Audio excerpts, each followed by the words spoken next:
it's nice to be back with you in this virtual setting. Hope you all have been well, and I appreciate the time you've carved out to touch base regarding your role as an action learning mentor.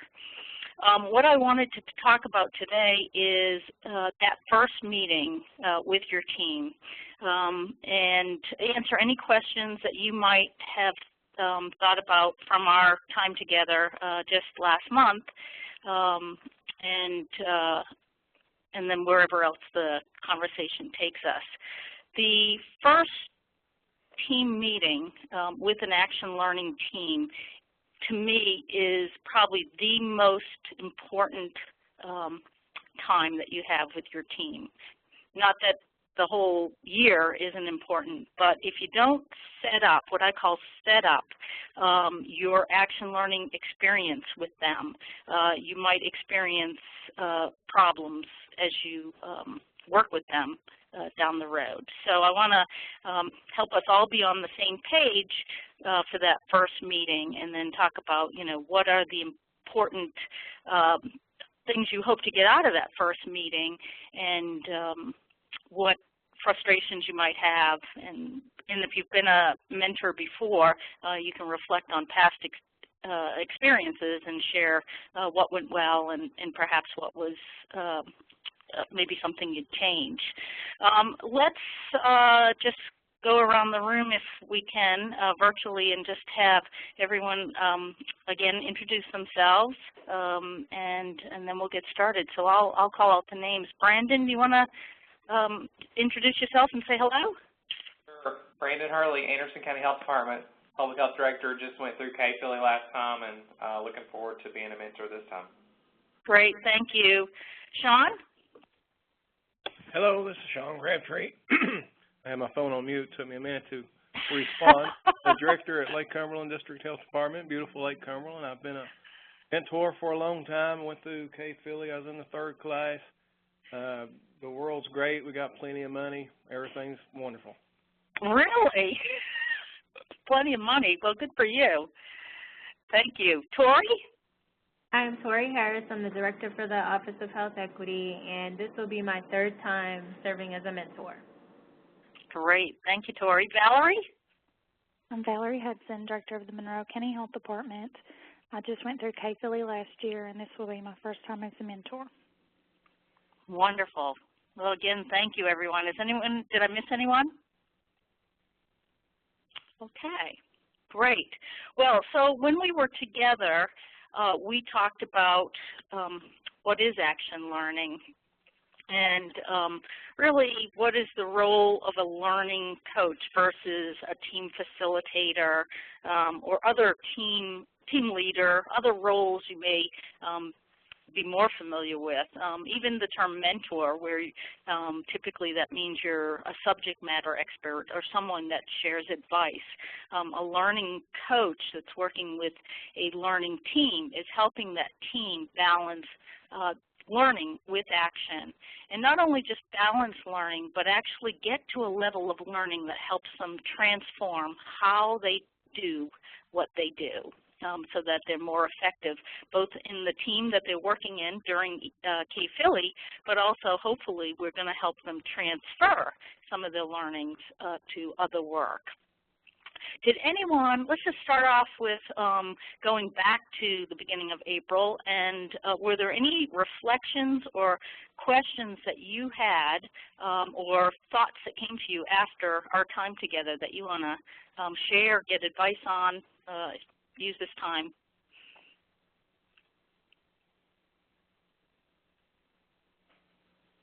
Nothing?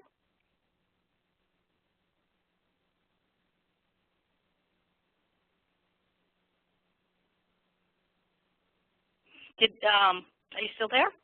I do have I guess I do have a reflection. This is Tori. That I know that I probably won't meet my group the very first summit because I'll be at a conference. So I think Erin said that she's going to try and get us to meet them before, but how do you begin when they've already started, and then you may have to come in at that second meeting? Okay, that's a good question. Did I hear you say that you will have an opportunity to try to meet them before the June retreat? Donna, this is Erin, and Tori, I apologize. There probably won't be any time because they're not going to actually form their teams until that actual summit. Oh, okay, okay. And I'm sorry if I misled you there. Oh, no, it's okay. So yeah, so Donna, there won't be at any time. They'll get together with, I guess they'll have to get together without Tori at that first meeting. Okay. Yeah, that can pose a challenge for you. So one option, and I'm just brainstorming here, obviously one option is that they worked without you. Another option would be that someone steps in, whether that be Erin or someone who's not going to be a coach all year round but might be able to step in for this meeting to help set the stage for action learning. Okay. Is that possible, Erin? Oh yeah, that's fine. I can go ahead and kind of set that stage for her team. Okay, and another option is, and I know this has been done in another program, although it's not the best option, but in another program, the mentor or action learning coach could not be present, and they Skyped that person in, and also had someone there. That might be possible if I can get my video camera set up. Yeah, it is not the best. I mean, I still think you need someone with your team in person, but it may be if at least they could meet you, via Skype, so that they know, who you are. Right. Okay. But I would say that someone, Erin or someone else, should be with your team just to help with the setup. And so we'll talk about some of the things you want to get done during that meeting, and that someone else can help you accomplish. Okay. Thank you. That's a challenge for sure. Okay. Yeah, I know that's key to the whole action learning. Yeah, I mean, I think what we want to do in this first team meeting is get buy-in from the team that they're willing to use this experience for learning. Mm-hmm. And that means that they understand that part of their agenda is going to be taken up for learning, and they have to be okay with that. So they're either going to have to add time onto meetings or allow time, to stop it and have that as part of their agenda. The other thing is that they know that your role as a coach is to help them see what they're doing. And sometimes that may be really uncomfortable. So for instance, I met with a team I'm coaching. I met with them yesterday. And I'm at the end. This was my last meeting with them. And they have been working at a very high level. They spent the time necessary for relationships, which was really important for them because they're all so different. And because of that, they've been functioning really well. But as we uncovered yesterday, they are headed for the perfect storm. They're about to fall apart because they're in the last phase and they have their final report, they have their presentation to do, they have all these things, and they're feeling overwhelmed, as I'm sure all of you are, since spring is such a busy time in public health. So the role of the coach is to bring the elephant out. Which we don't normally do. So they need to understand on occasion, all of us are going to expose things that might be uncomfortable. And so those kind of things have to be bought in. The team may not totally understand what they're buying into, but it has to be done at the beginning of the meeting. Okay. Louise? Yes. Welcome. Hi. Welcome. Hi. Hello. Can you, we went around the room just introducing ourselves. Can you just, again, briefly introduce yourself? Sure. I work at the Northern Kentucky Health Department. What else do you guys want to know? I do quality improvement, community strategic planning, and I'm the director of our Northern Kentucky Public Health Institute, whose focus is workforce development, especially with our future public health workforce. Well, great. It's wonderful to hear your voice again. This is Donna speaking. We're just, I'm not quite sure, I didn't look to see when you blinked in, but we're just sort of reflecting back to our time in April and wondering if there are any questions or there were thoughts, concerns, whatever, that came up for you or anyone after we met in April. No concerns. Okay. Just, okay. I thought everything was on target. Okay.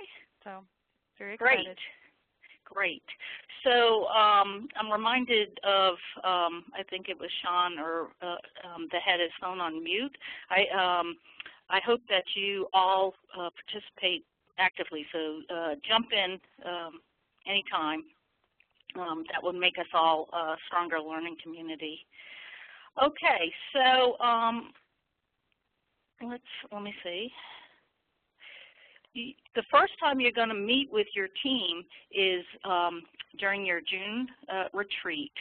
And we have quite a bit of time in between this meeting here today and the time that you meet with your team. So we apologize for that. Usually we like to meet with you right before, but given everyone's schedule, that was difficult.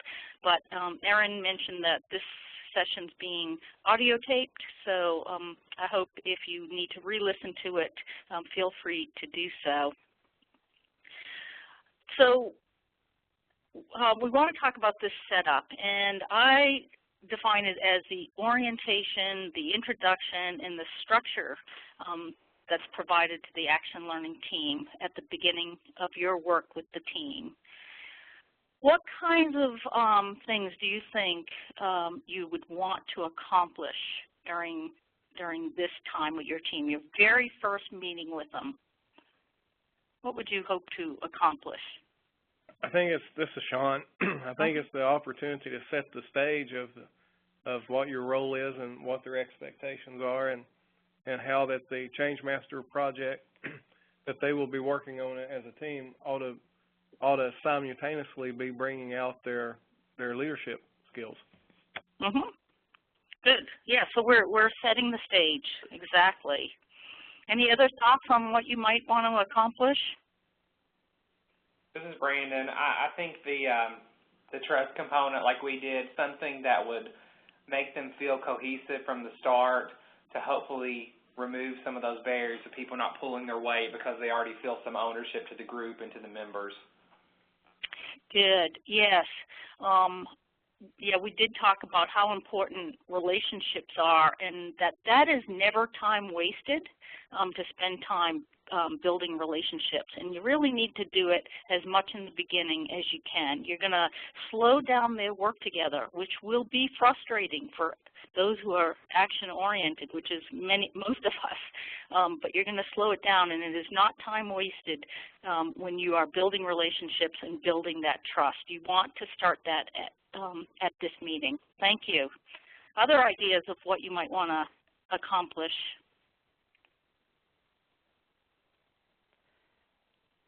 It might be good for the team to also decide how often they're going to meet and how they're going to do it, via telephone, whatever else in person. Right. One of the things you're going to do is help start them on a discussion, although they probably won't have an opportunity to finish it right then when you meet, but helping them see that ground rules for how they work together is one way that they're going to build a high-performing team. The team that I mentioned that I worked with yesterday, when they realized they were starting to feel frustration and they were starting to fall apart, one of the things they decided to do is revisit their team charter, which had worked well for the year that they had been working together, but now they were entering another phase and they needed to readdress it. But you're going to start that conversation at your first meeting and help them link to that this is not just busy work of K-Philly. This is how you build a high-performing team. Great, thank you. Other thoughts?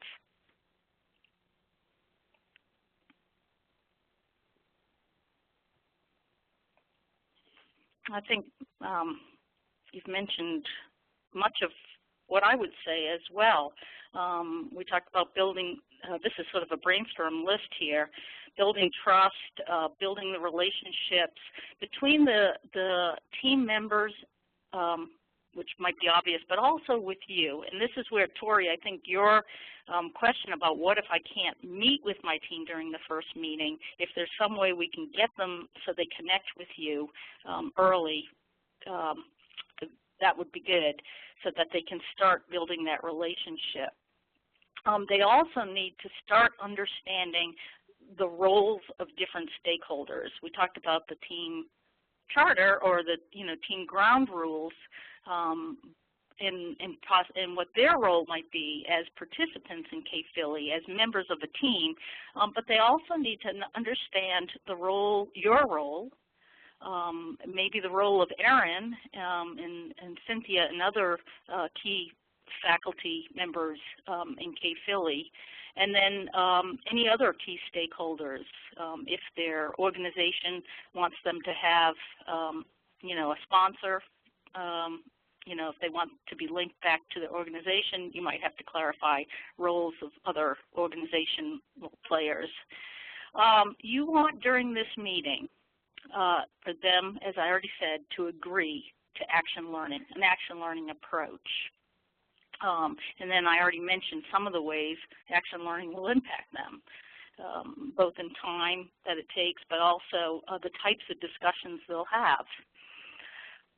You want them to understand, and this is obviously you might touch on some of this at the first meeting, but your job as a action learning mentor is going to be to make sure they understand these things or build relationships, over several meetings, so you don't have to do it all at once. But you want to start them in understanding, what can we learn from this project?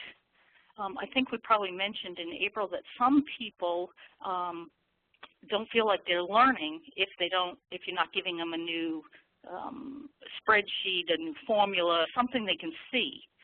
So your job, starting with this meeting, is to help them to see that you are not going to be providing some new model. You're going to help them apply what they're learning in the K-Philly sessions to a real project. You're going to help them understand how their own behaviors are playing out in the team project setting. Does that, I'll stop right here for a minute. Does that all make sense? Or? Yes. Okay. All right. I think it might have been Brandon or Sean talked about making sure they understand the project deliverables, and these are, I use the term deliverable, but it basically means what's required of them. They need to understand and be clear on what the requirements are. What do we have to turn in? Do we have to turn in a team charter? Do we have to turn in a progress update? Do we need a final report? Those kind of things you need to make sure that they understand. I would like for you not to leave them at this first meeting without having set up some kind of agreement on the structure for learning. So they're going to start talking about what their ground rules are, but I also would like for you to help them agree on how they're going to learn. So structure for learning could include, I think I might have mentioned that I use 2020. You might not have enough time for that, but basically what that is in my case, the team has agreed that the first 20 minutes of every meeting and the last 20 minutes of every meeting are just focused on learning, that they cannot deviate into action discussion or task lists. You might ask them if they'll do 10-10 or 10-15. That you might ask them to carry and use a journal while they work together. You may ask them to agree to let you interrupt. That would be part of the structure, that they agree to let you interrupt and ask a question or intervene in some way, and that they will trust you that you're doing that at an appropriate time, because sometimes they might not see, why are you interrupting us? Other thoughts on what might be used to help them learn?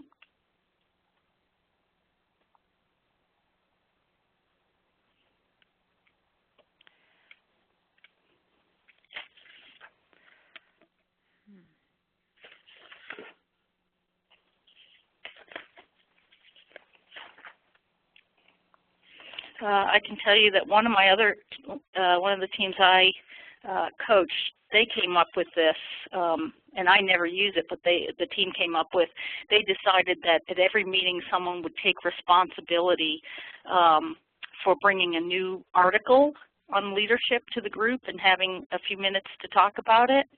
That was successful for the first 6 months, but then it got frustrating and they didn't want to do it anymore.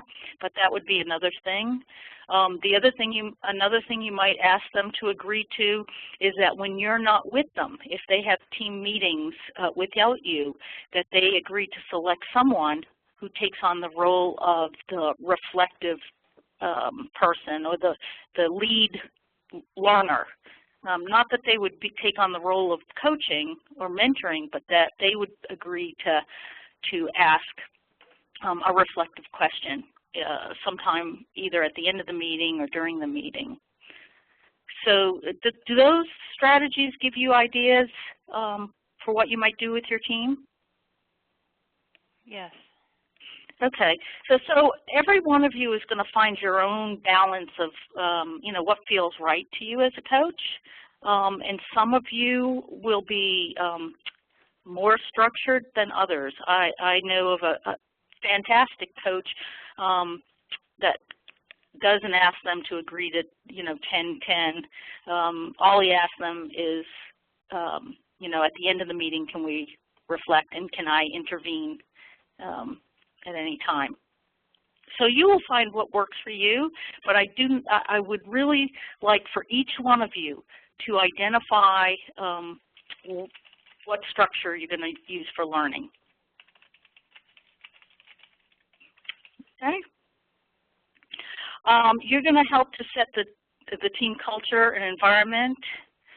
Sean, you have a question on the 2020? I did, but I think someone just answered it. Louise? Yeah. Thank you. I tried to. The 2020 can be really anything. Louise makes a good point. Reflection on what was learned at that meeting, that could be the last 20. The first 20 can be, you could ask a question, what did we learn from the last meeting that we want to carry over to this meeting? Could be one question you ask in the first, when they open up the meeting. And I would think that the group gets so concerned with their product as far as the Change Master group, they don't reflect on what leadership skills they exercise or use during the meeting. That might be a good thing for them to reflect. Oh, that's a wonderful question. Yeah, to bring them back to leadership. What leadership style is your team exhibiting right now or during this meeting? That's a great question. And you may let them go, you might not want to do that at the first meeting. Let them go a few meetings and then ask them, describe the leadership style that your team is using. Describe the leadership skills you're using in this team. What's one thing you would like to do more of or one thing you'd like to do less of as a member of this team? Great. Those are great questions. Other suggestions for how to use that, if your team agrees to doing something in the beginning and something at the end, any other thoughts or questions that might be good to ask?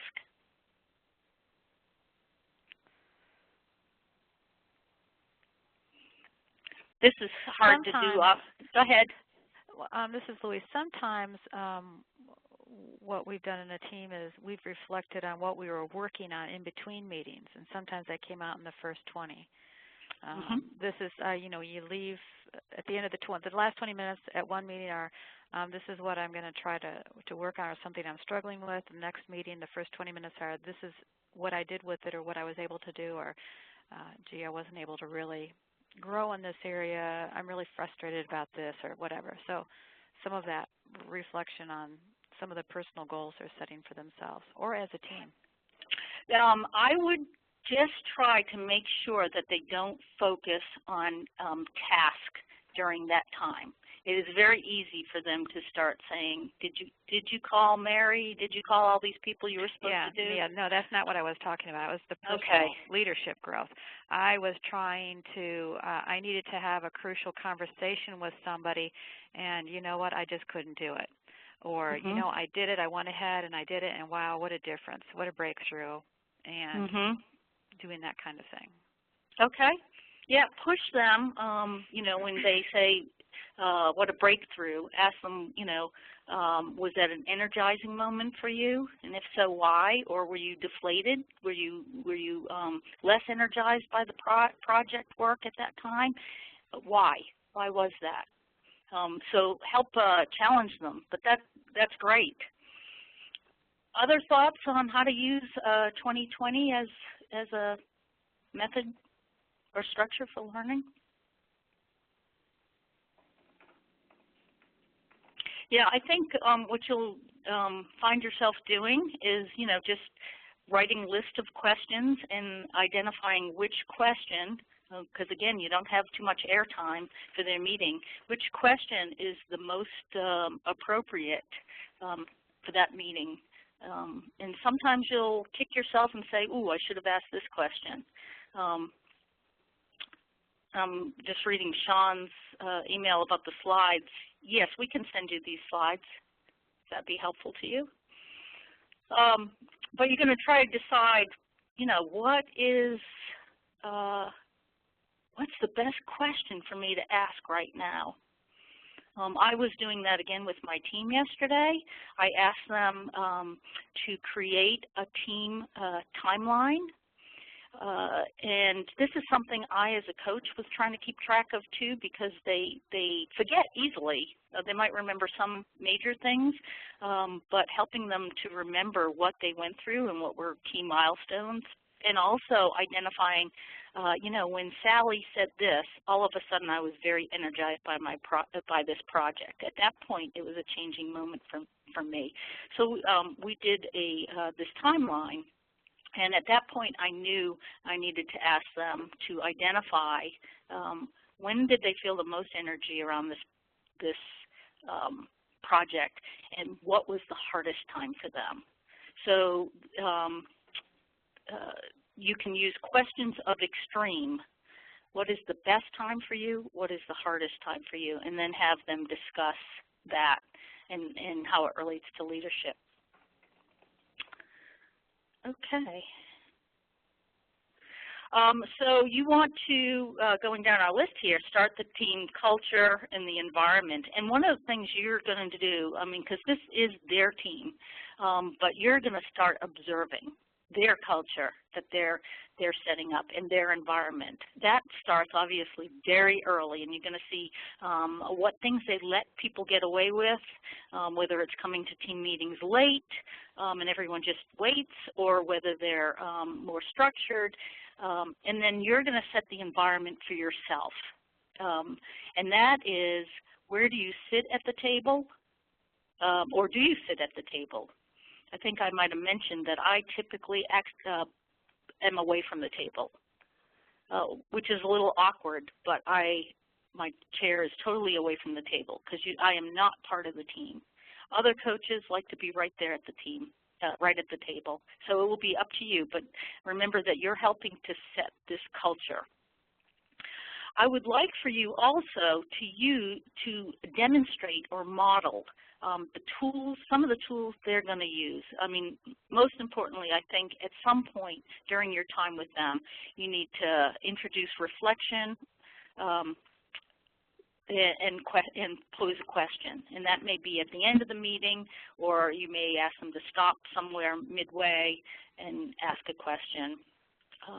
And then contracting, you want them to talk about, you're going to talk about your role on the team, and then ask them, don't leave without knowing who's going to keep you informed or linked into their work. Okay. Also, during this, you're going to have 3.5 hours, I believe, with your team during this retreat. And then the team will meet again another day to work on some assignments around systems thinking, I believe. Is that right, Erin? Yeah, and okay. That meeting, whether it be in person or on the phone, now you will have to determine that as a team. And that most meeting, of you are familiar, especially Brandon and Valerie that just went through last year. They remember those assignments. They are as a team, but sometimes it's hard that you can't always meet in person. So they remember from last year. Either they probably determined early on how they were going to meet and how often they were going to meet. So. But at the retreat, they will start off discussing one of the systems thinking assignments. No, not the actual assignment. We have a systems thinking person coming in to just kind of introduce the topic, but the actual assignment I will send out later, about a couple weeks after the summit. Okay. But will they be working with their teams during the interaction with that? Yes. There's some exercises that he has them do around systems thinking. So, but the assignment part is different. Oh, okay. Okay, I'm sorry, I confused that. I guess you can refer to them as exercises that they do in person at the June summit. Okay, and so most of you who have been mentors in the past are familiar with this. What I'd like for you to be doing at that point is observing them. So this is a great opportunity for you to observe them, because there'll maybe other times that your interactions will be via phone, but observing again how they are working together, and who's talking and who's listening as they work together. What kinds of things, for those of you who have been mentors before, what kinds of observations have you made of teams, or have you watched them in this manner, that you're actually watching for the process that they're using? This is Tori. I've never really watched them. We just usually engage and start trying to figure out their projects. So this will be new. Okay. All right. Anyone else?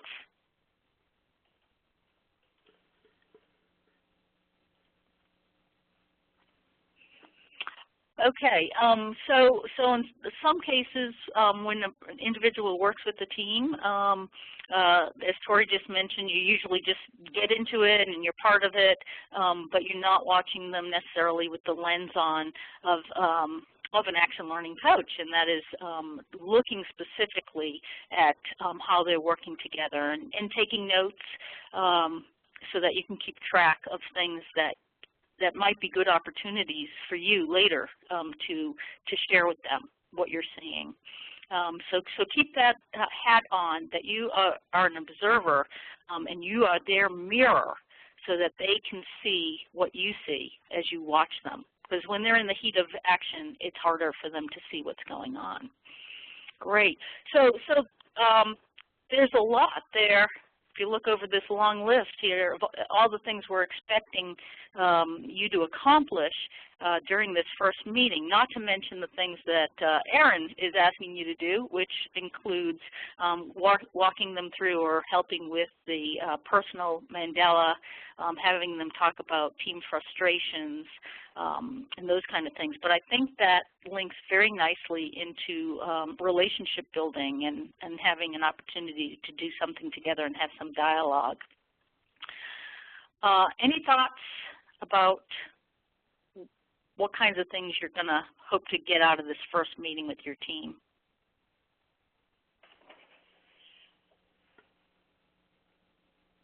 Past frustrations that you've had with the first meeting, for those that have done this before?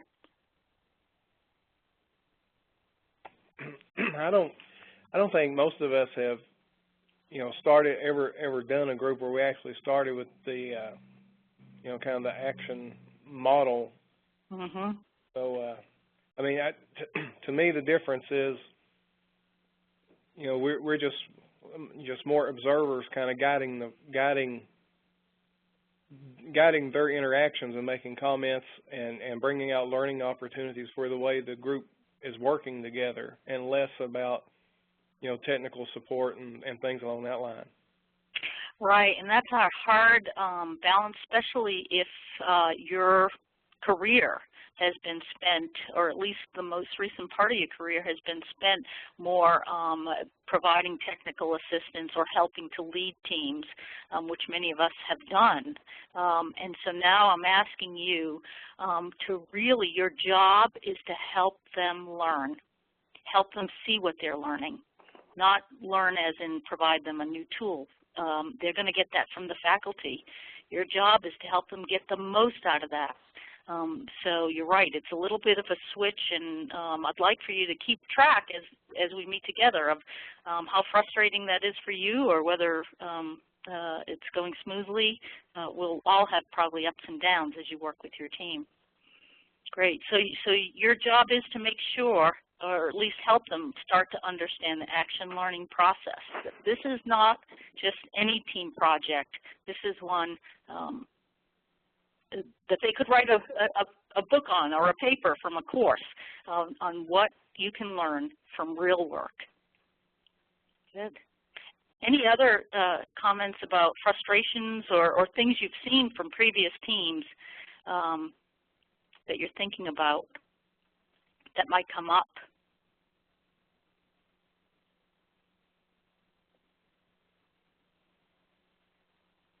Okay. Erin, are you still there? I guess I can. Yep, I'm here. Caller number 3. Will there be an orientation presentation to the group on action learning or the project work at this meeting in June? Explain maybe a little more what you mean about to the scholars about action learning, or? Yes, I think I recall. Okay, so part of then the orientation will be that someone, whether it be Erin or Cynthia, will get up and introduce this concept of action learning. Yeah, we actually did that back in April when you were up. Yeah, with the mentors, we did a brief overview of it with our scholars. So. Right. Okay, great. So then you're going to have to, as the action learning mentors, pick up on that and sort of remind your team, this is what action learning is, getting the most out of your action together by learning as you go through, and take different actions, whether you make decisions, whether you reach out to certain people during your project. Let's learn from that. And then your first meeting, as we're talking about right now, we already went over the goals and the role of the coach, the seating. I talked about how I pull my seat out, and then let's talk about the agenda for the first meeting. And this is just a draft agenda. I mean, this is sort of what I would do. And everything that's in red is a tool that you could be sharing with them. So you may find sometimes that you don't talk much about the tool itself, you just use it. Other times I would like for you to explain to them that this is a tool for learning or for team process, whatever the tool is used for, and help them understand how they might use that tool, because one of your goals will be to see if they transfer the use of these tools to any other real work. One of the most common tools, I think I mentioned when we were together in April, that's transferred is the Fist of 5. Do you remember that one? I remember. For those that don't remember, it was just using your fist, your hand. You pose a question with like a rating scale. How energized are you right now? 5, you're about to jump out of your skin with excitement. 0, no fingers up. You're about to walk out because you're not energized at all, whatever the question is, and then they use their 5 fingers to vote. That one is easily transferred to their other work, is what my experience is. But you want to see, are they using any of these tools in their real work? So sometimes help them examine that you're not just doing this because you're helping with their current team issue. You want them to use these. So here's an example overall, a meeting that I might have during a 3.5-hour time period together. One is, of course, welcoming, making sure that they understand that what the agenda is for the time together, what you hope to get out of it, but also you need to stress your role as a mentor, an action learning mentor, is not to be the lead of their team. And that this meeting might be the only time you take on a lead role. That you might help them during, if you get them to agree to 20/20 or 10/10, you might help during those periods, but everything else is up to them as far as leading and managing their team. You'll say that right up front. I know another team, a coach I'm working with, had a little trouble with that because her team, because she was the first one to speak, you know, at the beginning of the meetings, they saw her as the one that was going to lead the rest of the meetings. So you want to make sure that the team is really clear. I'm passing the ball back to you. I'll help lead the learning, but during the rest of the meetings, it's totally up to you. It's your meeting. You want to make sure they understand the project requirements and deliverables. Can anyone tell me what those are for Cape Philly?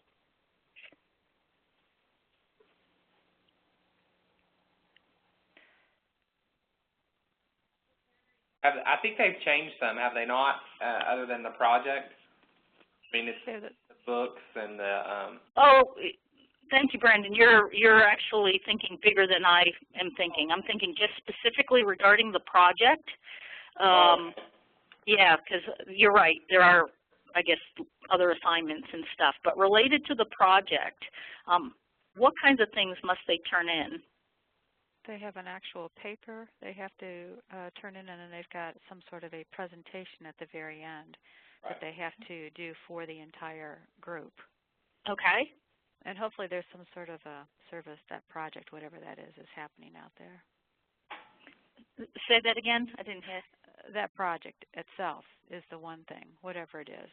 Oh, right, right. So they have to, of course, do the project. But as far as what they turn in or have to present, a final project report, a presentation, a team charter, and then there's probably some assignments that are related to the classroom work but apply to their project as well. Yeah, mainly the systems thinking assignments. There's 2 throughout the year, as long as coaching calls that go along with those, and then the team charter, and sometimes 1, maybe 2 progress reports, and usually I will send those initial emails out with the due date, and then the mentors will sometimes remind them. I always include mentors on those emails so they know when the due dates are as well. Very good. So we have a couple people. Erin is one with key information, and then you'll have some faculty members, such as the systems thinking person. How would you, as action learning mentors, like to be kept in the loop? Are the emails that Erin provides enough, or does anyone want to ask for something else? Email's great for me, Brandon. Okay. Yeah, emails This are fine. is Tori. The emails work for me. Okay, good, great. I just want an opportunity. If there's something you need more, then go ahead and speak. Okay, so you might say a few words about the, again, linking to their orientation they had in April regarding action learning. You may want to talk about the benefits, 1 or 2 benefits, and then some of the frustrations they might have with this. And you're going to ask them to trust the process. Trust the process, and then as we work through it, we'll examine, you know, what worked for you, what didn't work for you. You're going to clarify your role, and again, that you're not the team leader, and you're going to ask them, you share the team charter tool with them, and then that's your first tool that you're sharing, or could be if you use this agenda. And you're going to ask them at this point to clarify how they're going to keep you in the loop. Make sure that they do that. And then, you know, help them connect again, relationship-wise, by doing the personal Mandela. Can anyone share with us how that goes, what that is? Has anyone done it before? I understand you guys can't remember, but maybe Brandon or Valerie, since they are the newest graduates, they might remember. Didn't the group go over that, and then the mentors just go out and assist with that, or is the mentors going to explain that process this time? No, they won't explain. They'll actually. I would like the mentors to do it as well. I'm sure some of you have done it quite a few times, but kind of like they're part of the team, so they'll just participate in with everyone, and then you guys talk about it as a team. And I can't remember what all was in it off the top of my head, but it was a circle that was divided into 3 or 4 quadrants that had different things in it, things you were proud of. Yeah, your frustration, your gift to the team, and then like kind of your overall team credo. Yeah. Wonderful. And I think this, while you hear me a lot of times say you're not part of the team, you're a fly in the wall, this is an opportunity to help build a relationship with you and help them see, see you as a person. So I also encourage that you participate in that activity so that they understand and can relate to you. It does become during the year, when you work with the team over time, harder to not get involved with the team. At least I personally see myself, I don't want to say becoming less professional. I'm certainly still professional, but I become so knowledgeable about the team and each of the members and what their kids are doing and what their work is like that you tend to get more and more involved in that. So you'll need to find a balance there as far as a coach as to what's appropriate for you and what's not. I also have had challenges in the past where I didn't, I think upon reflection I would have drawn the line a little bit more, such as when a team takes on a project for developing an advocacy campaign where they're trying to get signatures on a document. And I have decided that as a coach that even if I agreed with what the team was doing, that I would not sign anything or become a part of it until after I finished coaching them. So these are just some of the things that come up as you work with teams, and you'll have to find your own line. Has anyone else had an experience where they questioned what the line was for them as far as a relationship or maybe even ethical questions?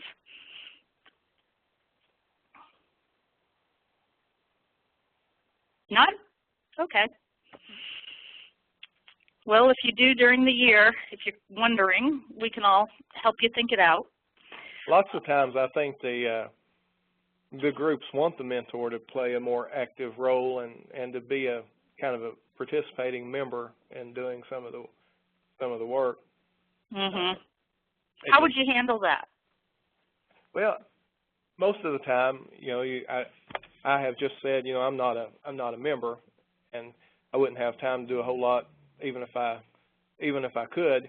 Sometimes they ask me for something that, I'm the only one that has the technical expertise, and it seems appropriate to help them out a little bit on something. But by and large, you try to stay out of being the member, and just help them as the mentor. Yeah, I had a team call me. I was not their team mentor. This is a couple years ago, and they wanted to do a specific project, and so they were referred to me, and I only knew a little bit about it anyway. But what I did is I just sort of got them going in the right direction. I said, now it's really up to you to sort of go from here and do it, because I had the distinct feeling that they wanted me to do their foundational work for them, and instead I turned it back to them. That's right. Perfect. You have to push it back on them.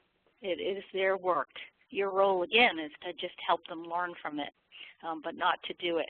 It becomes hard to do, and I don't know if anyone has been in this situation, but it becomes hard when you don't agree with what they're doing, or you think what they're doing is ineffective or going down the wrong path. Has anyone experienced that?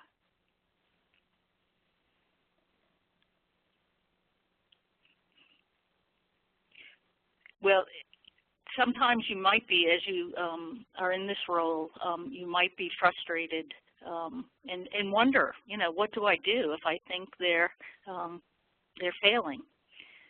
Do I let them fail? Do I not give them my advice? I would say you're going to need to find that balance. It becomes harder to back off and be just a learning coach when you actually know something about public health, which all of you do. Well, let me ask you a question. One of the things I see almost every year is that the group starts out setting a goal that's not going to be achievable in a year, and almost always the groups have to scale back the scope of their project. I mean, sometimes as a mentor, I know things about the way the systems work that they're going to be trying to deal with, and I can let them know you're probably not going to get that done in a year. You probably need to scale back. I mean, making comments like that, is that not still appropriate to do?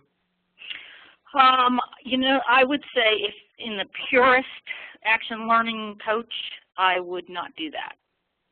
I would ask a question that then allows them to see what they've done is bitten off more than they can handle.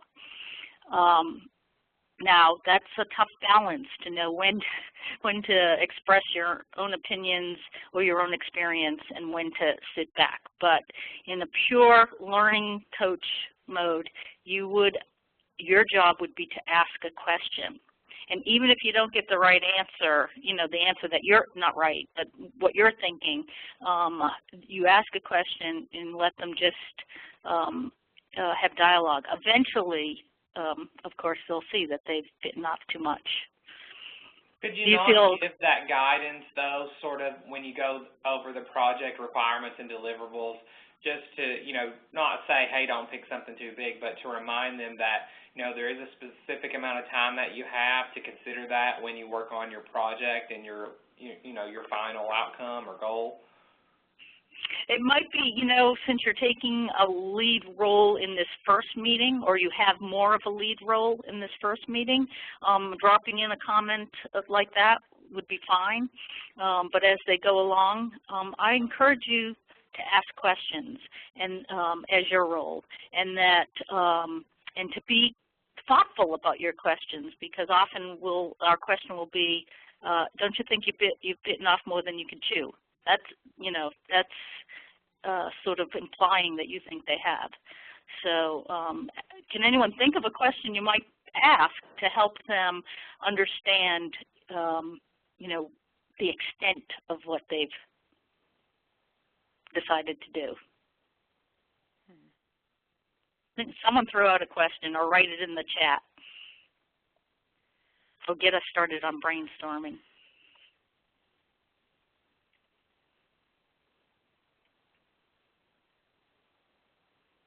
Well, could you ask something like, what other groups need to be involved to make this happen? I'm specifically thinking about the project that Brandon and I just done. It had to go through several approval phases. So if that was something you were looking at, could you just say what other groups will need to be involved here and just get them thinking about that and how much time it's going to take the other groups that are going to need to look at it? You could. You could also have them reflect on when you work on a project, what has worked well for you in the past and what has not that you might want to bring to this project. And at that point, I'm hoping that they say, well, we need to think out who the stakeholders are and what groups we might connect with. I would hope that they would say that, but they might not. That might be one way. Anyone else have a idea? Here we have some written. Louise, has anyone drafted a timeline for the project or specific objectives? What might you need to consider? How will this project impact what you do long term? Those are good questions. I might ask, here's another option, what might be the challenges that you face? And they may say time. Might be another way. I suspect that some of you are going to be faced with this dilemma that they've bitten off more than that they can chew. So as you leave this meeting today, if you could think about what kinds of questions that could I ask them that wouldn't be necessarily leading them to say what I want, but to help them explore how long does it take to do a project and get do what's needed. Did anyone else have any suggestions for that one, for that question?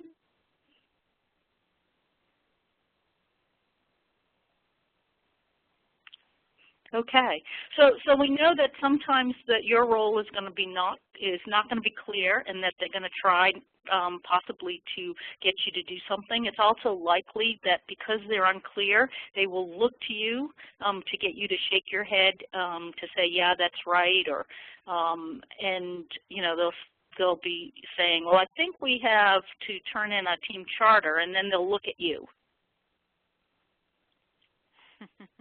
And what do you do then? I mean, one thing that typically we do is say, oh yeah, that's right, you need a team charter. But another option would be, I don't know, do you?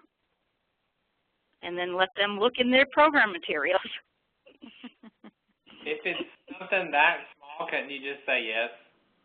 I mean. Oh yeah, yeah. I think if you're feeling uncomfortable, but I would be careful, because what happens is once you're setting the culture. That if you are allowing them to ask you questions, you are then seen as, you know, having specific information. Of course, in some cases, it gets really awkward. I mean, you're not going to tell us if we need a team charter or not, but just be aware that you're helping to set the culture and helping them to understand your role. I would push back as much as possible. This is their project. They need to understand what's due. Of course, you know, in this first meeting, you're, of course, you know, making sure that they understand the requirements, they know where to look for information, et cetera. But after that, this is their project. You're just helping them learn from it. And if they're having trouble keeping up with the details, of course, which would be my problem since I'm not detail-oriented, that might be a question you ask. You know, what skills are missing from this team? And they may say, we have all big picture people, no one that can keep up with the details. Any other challenges or little stories that you've had from the past that might be good to discuss?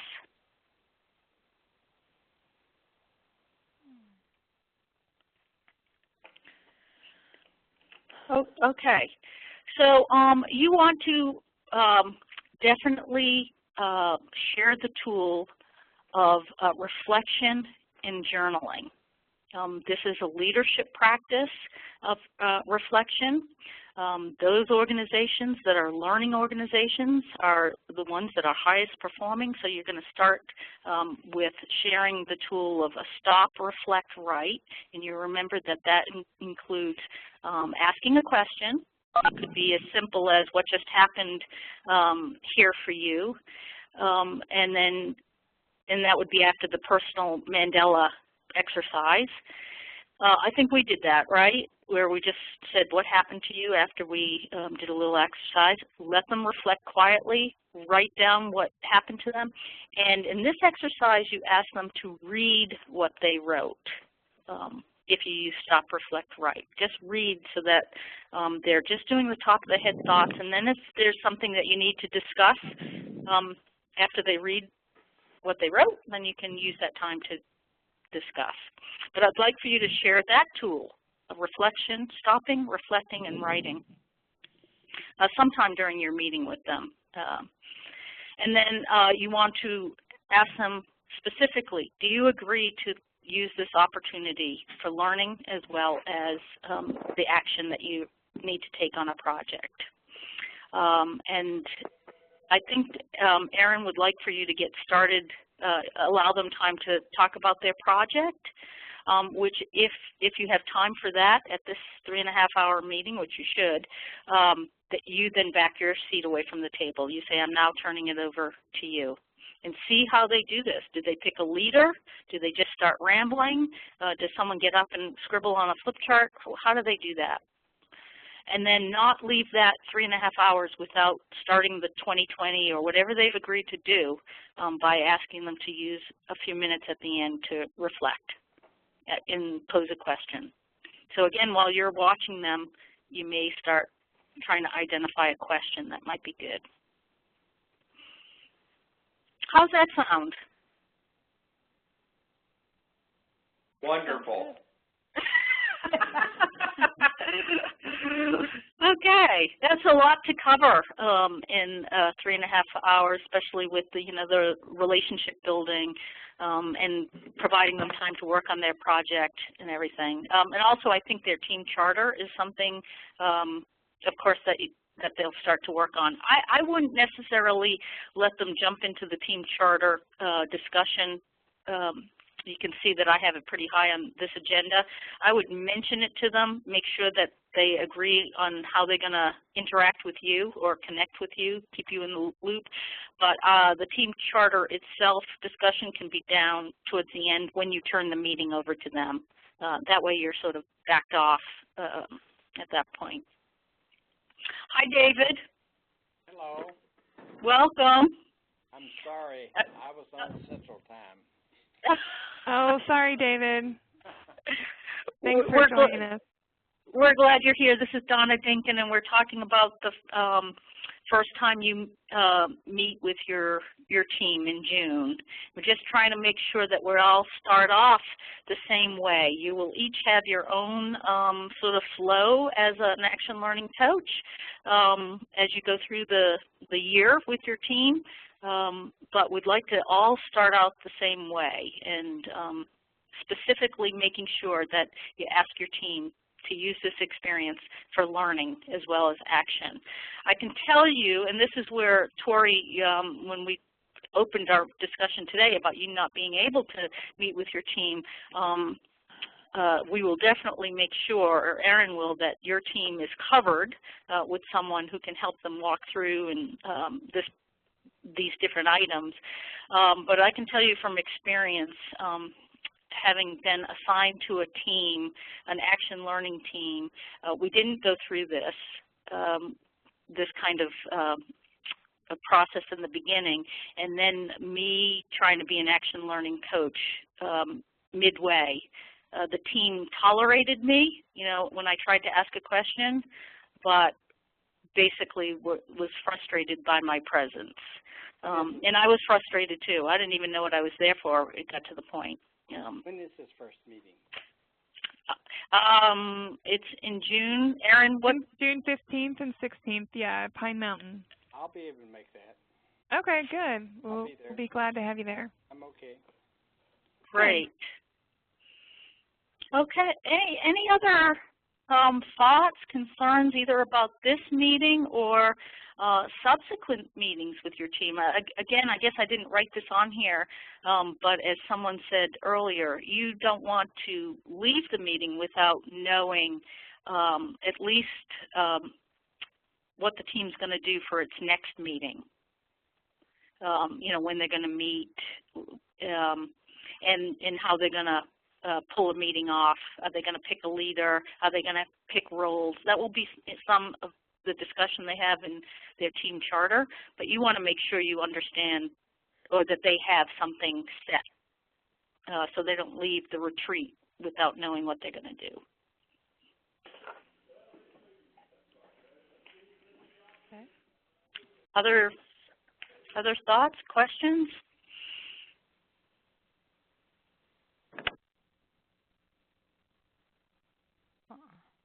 Nothing? So I guess we didn't need the entire 90 minutes, but do you feel ready to meet with your team and take on this role? I'm ready. Okay, good. I would like for each of you to post in the chat a reflective question for our group today, and we will pick one of those questions and pose it to the group. So if you will all write at least one question, you can brainstorm and write several if the spirit moves you in that way, but at least write one question that we might ask our group right here today.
We've got a few posted already. How about from others? Still thinking?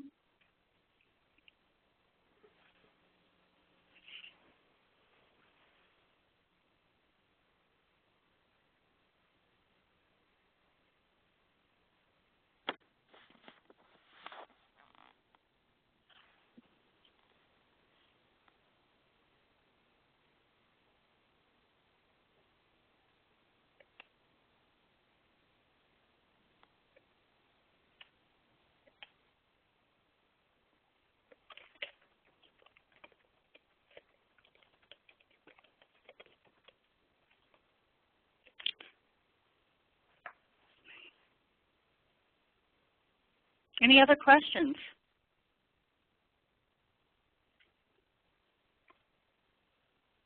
So let me pose a question before we pick one that's been posted here.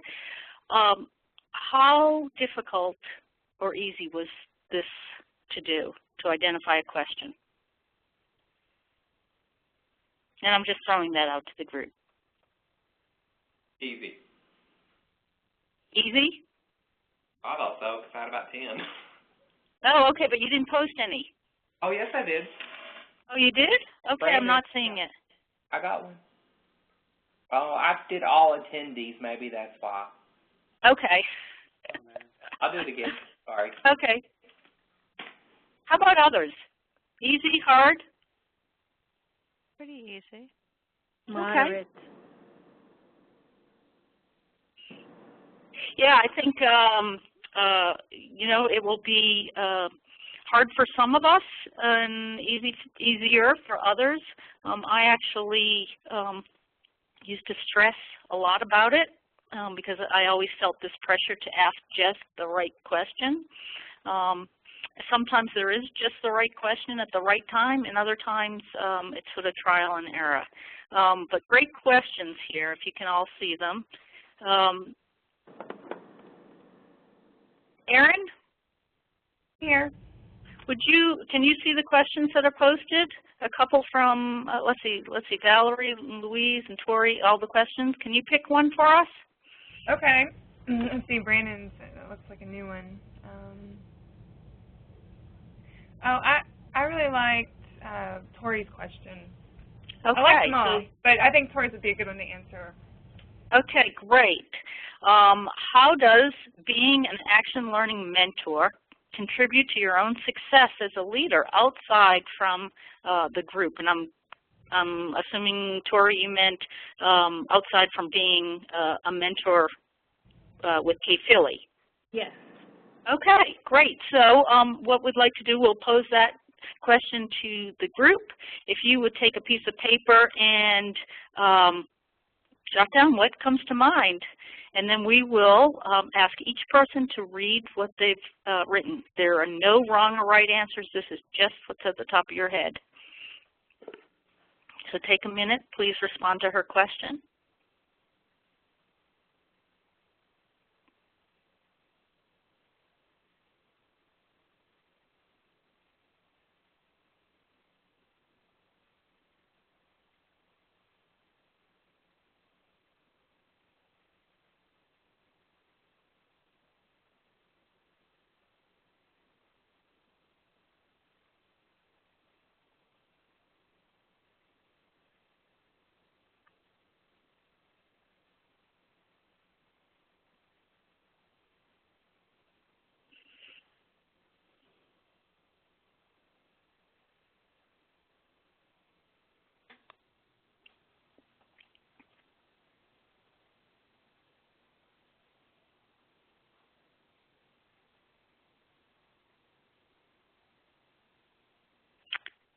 Okay. I have no visual clues to know if I've given you enough time. I only gave you 1 minute. Was it enough time? Yeah, I think so. Okay. Yeah, typically, I mean, you can see if people are still writing. But one of the things that you might want to challenge them on is providing what some of them might feel is too much time. and that is that some people have a lot of problems reflecting on a single question for a long period of time, and mind starts to wander. So you're going to help them to see why that's frustrating for them, if it is. Okay, so let's just go around the room, and please just read what you wrote, even if it's just a few words that don't even make a complete sentence. So let's see, we'll start with Valerie. Are you okay with starting? Sure. I just put learn by doing. It forces you to consider the process. Okay, thank you. Tori?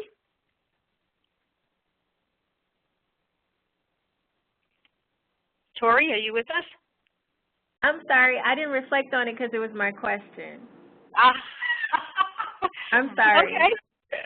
Okay, well, still trying to figure that out. I guess okay, I was one of those people, I had too much time. You always have to answer your own question. All right, Sean? I already posted my answer for everyone to see. I must have missed a cog there. But I wrote it helps keep you more aware of how to guide others to self-learning instead of just giving them the answer. Okay, great. Actually, Sean, I don't see your post. Maybe you did it to all attendees instead of all participants? I did all attendees. Maybe that's okay. Yeah, for some reason, I guess I'm not seeing them. I don't know if that's... Yeah, all attendees means Donna and I cannot see it then. Oh, well, that's funny. That's okay. Oh, okay. So who knows, if you posted something to all attendees that I should have responded to but didn't, then now you know that I guess I didn't see it. Okay, thank you, Sean. Louise? I wrote that you build capacity in your direct reports. Okay, good. David? I think my participation in this project, I get to see group dynamics in action. And group dynamics in action. Okay, good. And learn from that. Okay, thank you, David. Brandon? I wrote that it helps you learn to take time to observe how others function as a team and thus how you as a leader may best interact. It reminds you to take extra time to listen and encourage the leadership growth of others. Okay, great. Thank you for participating in that. So as we model our own action learning practice here in our own team, you can experience, and I know you have when you were enrolled in K-Philly or even in other experiences, how challenging it may be for you or not challenging to reflect and ask good questions. So these were wonderful questions. Thank you all for contributing. Is there anything else that you feel like you need at this point to get started?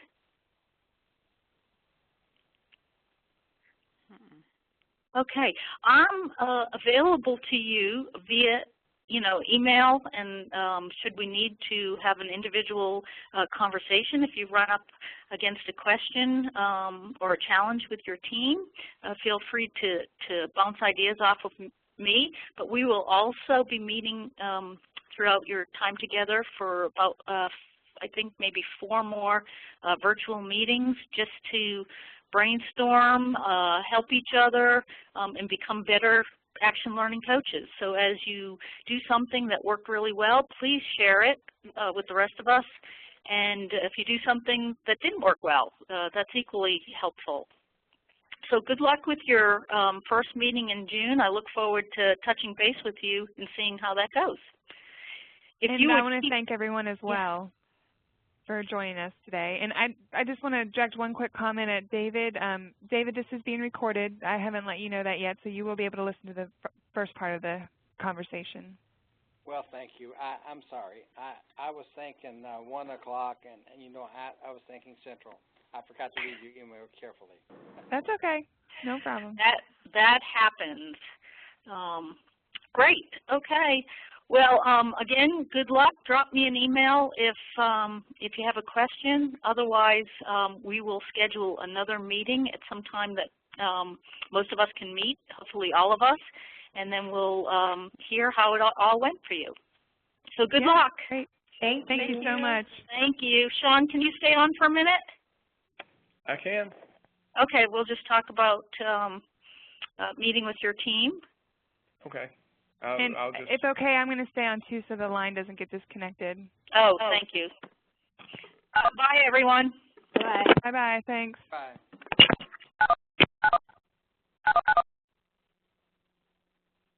So if you guys have a problem with me being on, just let me know and we might have to figure something else out.